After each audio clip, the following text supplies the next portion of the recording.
প্রিয় দেশবাসী, আসসালামু আলাইকুম। ১৩তম জাতীয় সংসদ নির্বাচন ১২ই ফেব্রুয়ারি রোজ বৃহস্পতিবার ২০২৬ সাল। আর মাত্র কয়েক ঘন্টা। এ নির্বাচন দেশ ও দেশের দেশবাসী ও জাতির জন্য বহুল আকাঙ্ক্ষিত একটি নির্বাচন। জুলাই আগস্টের আন্দোলনের ফসলের এই নির্বাচনে আমি নিজেও একজন জুলাই যোদ্ধা। ছাত্র জনতার সাথে আমি নিজেও আন্দোলন সংগ্রাম করে আজকে এই বিজয় অর্জন করে আমরা আমাদের বহু আকাঙ্ক্ষিত জাতীয় সংসদ নির্বাচনে আমরা আমাদের মূল্যবান ভোট সম্পত্তি প্রয়োগ করতে যাচ্ছি। তাই প্রিয় দেশবাসী, আপনাদের বিনীত অনুরোধ করব, আপনারা আপনাদের এই মূল্যবান ভোট সম্পদটা প্রয়োগ করার থেকে আপনারা কেউ বিরত থাকবেন না। আপনারা সকলেই আপনাদের পছন্দের প্রার্থীকে ভোট দিতে যাবেন এবং ভোট দেবেন। আজকে আমি দেখতে পারছি সারা বাংলাদেশ থেকে যেভাবে উৎসবমুখর আনন্দ সহকারে মানুষ তাদের এলাকায় ফিরছেন, তাদের বহু আকাঙ্ক্ষিত ও মূল্যবান ভোট সম্পদটা তার পছন্দ প্রার্থীকে দেওয়ার জন্য। আজ আমি 18টা বছর পরে আমার মূল্যবান ভোট সম্পদটা আমি গতকালকে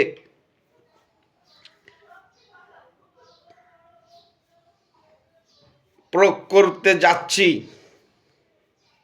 আমার কাছে মনে হচ্ছে আমি যেন আমার জীবনের এই প্রথম ভোট দিতে যাচ্ছি।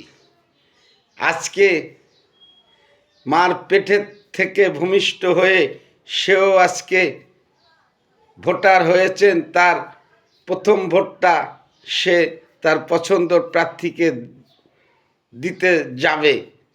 তাই সকলকে অনুরোধ করব, আমরা নিজের ভিতরে এই ভোটটা জন্য আমরা যে বহুদিন অপেক্ষা করেছিলাম, আজকে আমরা ভোটটা দিতে পারবো এ আশা নিয়ে আমরা অপেক্ষা করছি। আর মাত্র কয়েকটি ঘন্টা বাকি। তাই আমরা সকলে উৎসমুখর পরিবেশ, শান্তিপূর্ণ পরিবেশ এবং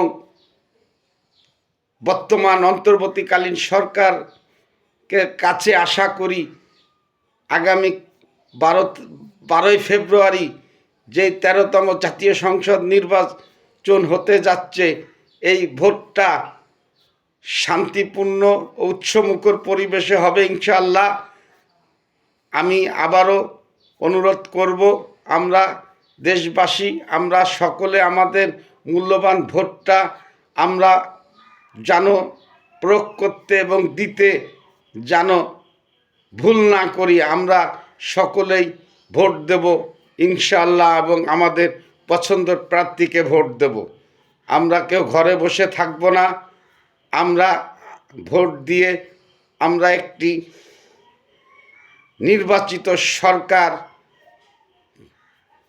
অধীনে আমাদের দেশটা সুন্দরভাবে পরিচালিত হবে। আমাদের দেশের মানুষ সকলে সুখে শান্তিতে বসবাস করবে। এটাই আগামী দিনের নতুন সরকারের কাছে আমাদের দেশবাসীর প্রত্যাশা। আল্লাহ হাফেজ। সকলে ভালো থাকবেন, সুস্থ থাকবেন। দেখা হবে ভোটের মাঠে।